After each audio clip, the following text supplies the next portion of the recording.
जय माता दी। सभी को नवरात्रि की बहुत बहुत शुभकामनाएं। आज मैं आपके लिए स्पेशल वीडियो लेके आई हूँ जिसमें हम बात करेंगे नवरात्रों में घट स्थापना का मुहूर्त क्या है, ये कैसे किया जाए और बहुत सारी ऐसे उपाय जो आप नवरात्रों में करके अपने जीवन में एक नया पॉजिटिव चेंज ला सकते हैं। तो बात करते हैं घट स्थापना की। घट स्थापना का मुहूर्त कब है और घट स्थापना कैसे करनी है। उससे पहले अगर आप मेरे चैनल पर नए आए हैं तो जल्दी से मेरे चैनल को सब्सक्राइब कर लीजिए, क्योंकि मैं आती रहती हूँ बहुत सारी रेमेडीज़ के साथ और न्यूमरोलॉजी, टैरो रीडिंग और फेस रीडिंग के सेशंस लेकर। तो चलिए वीडियो को आगे बढ़ाते हैं और बात करते हैं घट स्थापना की। इस बार 19 मार्च से नवरात्रि शुरू हैं और घट स्थापना इसी दिन होगी। अगर शुभ मुहूर्त की बात करें तो सुबह 6:09 से लेकर 8:06 तक का मुहूर्त है। अगर आप मुझसे बिल्कुल एग्जैक्ट पूछे तो मैं कहूँगी कि 6:52 AM या फिर 7:53 AM पर आप घट स्थापना कर सकते हैं। और इस मुहूर्त में अगर आप घट स्थापना करते हैं तो आपके घर में माँ का वास होता है और ये घट स्थापना आपके लिए, आपके जीवन के लिए बहुत शुभदायी होगी और आपके घर में नए नए खुशियाँ लेकर आएंगी और अवसर लेकर आएंगी। अब आपने करना क्या है घट स्थापना पर, जहाँ पर आप घट स्थापना करने वाले हैं वहाँ पर गंगा जल से अच्छी तरह उस छिड़काव कर लीजिए ताकि वो जगह पवित्र हो जाए। उसके बाद एक लाल कपड़ा बिछाकर उस पर थोड़े से जौ रखकर मिट्टी का पात्र जो है वो रखिए।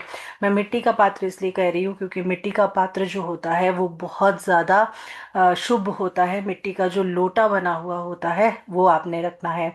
इसके बाद इसमें आप थोड़ी सी हल्दी डालिए, आप इसमें लौंग डालिए, आप 2 लौंग डाल सकते हैं, हल्दी डालिए, एक छोटी इलायची डालिए। इसके साथ साथ आप गंगा जल इसमें डालेंगे और कोई भी एक सिक्का आप इसमें डाल सकते हैं, यानी कि कॉइन आप इसमें डाल सकते हैं। इसके बाद आप इस लोटे को, इस पात्र को आप साइड में कलावा बांध दीजिए, इसके आसपास कलावा बांध दीजिए। इस पात्र के मुंह के ऊपर आप आम के या फिर अशोका के पत्ते रख सकते हैं। आम के या फिर अशोका के पत्ते रख सकते हैं। और इसके बाद एक जटा वाले नारियल पर लाल रंग की चुनरी चढ़ा के उसको ऐसे लपेट कर, उसके ऊपर मौली लपेट कर, कलावा लपेट कर आप कलश के ऊपर रख दीजिए। इस तरह से आप घट स्थापना करते हैं और महाई से ये प्रार्थना करिए कि आप हमारे घर में विराजें। तो इस तरह से आप घट स्थापना करेंगे। 19 मार्च को ही ये घट स्थापना कर लेना। इसके बाद नवरात्रि शुरू आप कर सकते हैं। अगर आप व्रत रखते हैं तो बहुत अच्छी बात है, आप फलाहारी व्रत रखिए। अदरवाइज अगर आप व्रत नहीं भी रखते तब भी कोई बात नहीं, आप भक्ति भाव से माता रानी की पूजा करिए। और मैं आप सबसे कहूँगी कि इस समय पर कम से कम दुर्गा सप्तशती का पाठ ज़रूर करिए, चाहे आपने व्रत रखे हैं चाहे नहीं रखे हैं, या फिर दुर्गा स्तुति का पाठ जो है वो ज़रूर करिए। तो चलिए अब उपाय की बात करते हैं। उपाय इसमें आपको रिलेशनशिप का भी दूंगी। जिन लोगों के बहुत ख़राब रिलेशनशिप है, आपस में बिल्कुल झगड़ा रहता है, बनती नहीं है आपस में, या कलह रहते हैं, तो ऐसे लोगों को मैं बोलूँगी कि आप लोग माता रानी के मंदिर में जाइए और वहाँ पर आप श्रृंगार का सामान चढ़ा के आइए। और कम से कम ये श्रृंगार का सामान जो है, इसमें 5 चीज़ें श्रृंगार की ज़रूर होनी चाहिए। आप कुछ भी ले सकते हैं, आप चूड़ियाँ ले सकते हैं, मेहंदी ले सकते हैं, आप सिंदूर, बिंदिया, चुनरी कुछ भी ले सकते हैं। ऐसे करके 5, कम से कम 5 चीज़ें होनी चाहिए। बाकी आपकी श्रद्धा है, आप जितनी मर्जी चढ़ाएं। अगर आप पूछें कि आप इसे कब चढ़ाएं, तो आप इसे पहले नवरात्रे भी चढ़ा सकते हैं और बाकी के जो नवरात्रे हैं उसमें भी किसी भी दिन आप इसे चढ़ा सकते हैं।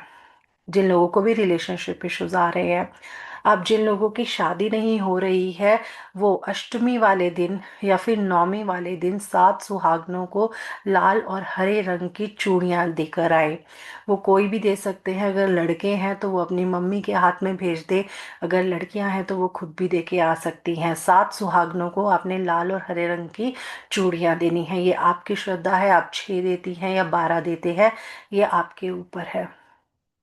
अब एक ऐसा उपाय जिससे आपके पैसे के हर तरह की प्रॉब्लम हट जाएगी। अगर आपके पास पैसा नहीं आता है, आपको कर्जा है या लोन है, आप ये रेमेडी कर लीजिए। ये test tried and tested remedy है, बहुत सारे लोग इसका फ़ायदा उठा चुके हैं, तो आप भी ज़रूर करिए। आपने क्या करना है, 2 लौंग लेने हैं। 2 लौंग लेने हैं जिसे क्लोव्स भी कहते हैं, पर जो ये लौंग होंगे ये चांदी के लौंग होंगे। आपने चांदी के लौंग लेने हैं, आप किसी भी ज्वेलर से बनवा लीजिए। और उसके बाद किसी भी नवरात्रे में माता रानी के मंदिर में जाइए और माँ के चरणों में रख दीजिए।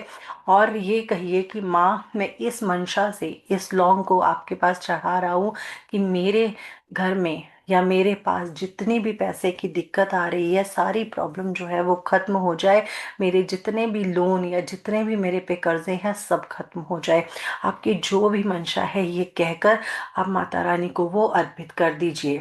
अब आपने वहीं पर मंदिर में करना है ये, और मंदिर में ही अर्पित करना है। अब आप पूछेंगे कौन सी माँ को, तो दुर्गा माँ को। आपने ये दुर्गा माँ को अर्पित करना है।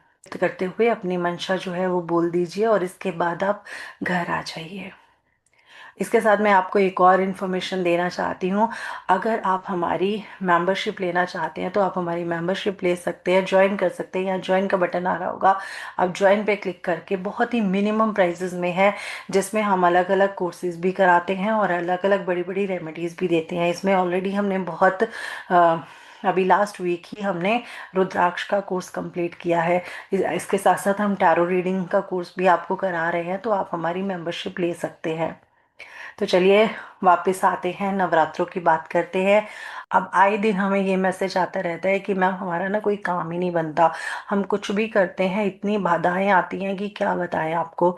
तो आप ये काम करिए, ये पूरे 9 नराते आपने करना है। आपने क्या करना है, एक कपूर लेना है, कपूर के ऊपर आपने 2 लौंग रखने हैं और इसको जलाकर आप मंदिर के सामने करेंगे। आपके घर का जो मंदिर है, एक कपूर के ऊपर 2 लौंग रख के आपने जला देने हैं और माँ से प्रार्थना करनी है कि माँ, मेरी ये वाली मंशा है या मेरी ये वाली इच्छा है, इसे प्लीज़ आप पूरा करिए।